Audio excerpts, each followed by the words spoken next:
Сәлеметсіңдер ме балалар? Қазақ тілі сабағына қош келдіңдер. Сабақтың тақырыбы жаман жолдас. Мақсаты оқыған мәтіндегі кейіпкердің іс-әрекетін бағалауды үйренесің. Мәндес және қарсы мәндес сөздерді меңгересің. Сегодня вы научитесь оценивать действия героев прочитанного текста и ознакомитесь с синонимами и антонимами. Жаңа сөздерді үйренейік. Күшті, сильный, әлсіз, слабый, сау, здоровый, ауру, больной, кәрі, старый, жас, молодой. Келесі тапсырманы орындау үшін антонимдер мен синонимдерге тоқталайық. Антоним мағыналары бір-біріне қарама-қарсы сөздер, то есть противоположные по значению. Түн, мысалы, күн. Синонимдер деген мәндес сөздер айтылуы әртүрлі болғанмен мағыналар бір-біріне жуық. То есть разные по звучанию, но одинаковые по значению. Мысалы, әдемі сөзін алсақ, оған сұлу, көркем, көрікті деп мағыналары бір-біріне жуық сөздерді жазамыз. Иә, балалар, келесі тапсырманы орындайық. Қарсы мағыналы сөздер мен мәндес сөздерді тауып, бір-бірімен сәйкестіріңдер. В этом задании соотнесите противоположные по значению и близкие по значению слова.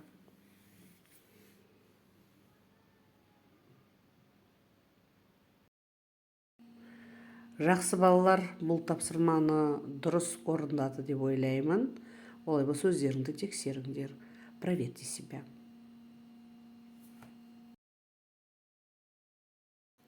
Балалар, суретке назар аударайық.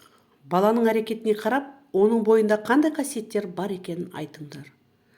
Посмотрите на рисунок и по действиям мальчика опишите его.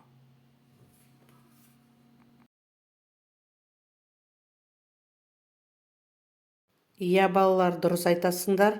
Ол сотқар, қызғаншақ, әдепсіз. Демек, ол жаман бала. Да, дети, он драчун, ревнивый, невоспитанный, значит, он плохой мальчик. Жақсы балалар, олай болса келесі тыңдайтын жаман жолдас әңгімесі. Экранға назар аударайық. Слушаем рассказ «Плохой товарищ». Екі дос орманда келе жатады. Екеуінің біреуі әлсіз, аурушаң еді, ал екіншісі мықты жас жігіт болады. Олардың алдарынан бір аю шығады. Осы кезде жас жігіт ауру жолдасын тастап, үлкен ағаштың басына шығып кетеді. Ауру жігіт ағашқа шыға алмайды. Ол жерге өтірік өлген болып жата қалады. Аю оны иіскейді де кетіп қалады. Жолдасы ағаштан түсіп, «Достым, аю құлағыңа не сыбырлады?» деп сұрайды. Ауру жігіт сонда: «Аю маған басқа дос тап, мұндай адаммен жолдас болма» деді дейді. Досы қатты ұялып, төмен қарапты. Тамаша балалар, тыңдап болсақ, орыс тіліндегі аудармасымен салыстырыңдар. Мәтінді тыңдадық, енді келесі сұрақтарға жауап беріңдер. Ответьте на следующие вопросы.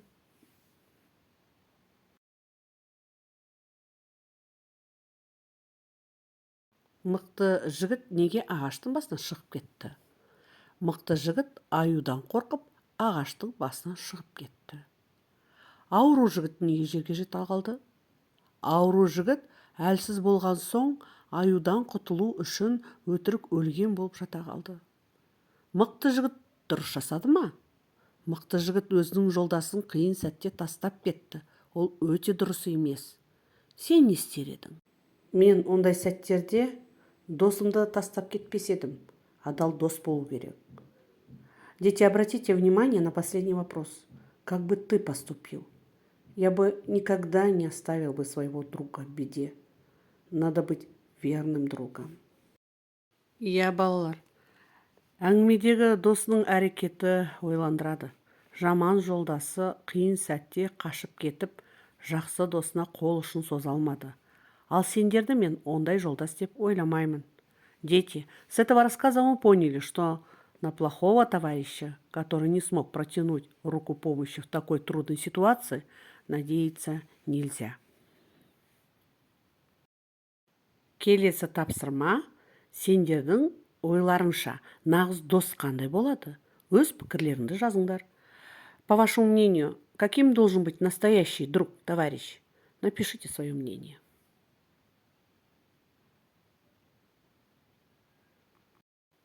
Жарайсыңдар, балалар. Өз пікірлеріңді салыстырыңдар. Сравните свое мнение с ответом на экране. Нағыз дос қандай болады? Менің пікірімше, нағыз дос деген адал болу керек. Қиын кезде көмек көрсетіп, басқа адамдардан қорғайтын болу керек. Қолындағы барын беретін жомарт болу керек. Өзіне жүктелген іске жауапкершілікпен қарау керек. Өзгелерге мейірімді болу керек. Бос уақытты бірге өткізу керек. По моему мнению, настоящий друг должен быть верным. В трудный момент он должен поддержать, защищать, быть щедрым, ответственным, добрым и, конечно же, вместе проводить свободное время. Үйге тапсырма. Өзіңнің досың туралы әңгімелеп бер. Дома расскажите о своем друге. Балалар, қазақта мақал бар. Жақсымен жолдас болсаң, жетерсің мұратқа. Жаманмен жолдас болсаң, қаларсың ұятқа. Достарыңа адал болыңдар. Дети, есть хорошая казахская пословица. С хорошим другом ты достигнешь всего, а с плохим другом ты будешь стыдиться. Запомните, ребята, настоящий друг всегда рядом и в радости, и в горе. Дорожите дружбой. Осымен сабағымыз аяқталды. Назарларыңызға рахмет. Видео соңында каналға тіркеліп, лайк басып, өз пікірлеріңізді қалдырып кетуді ұмытпаңдар. На этом наш урок закончился. Не забудьте подписаться на мой канал, поставить лайк и написать комментарий. Спасибо за внимание.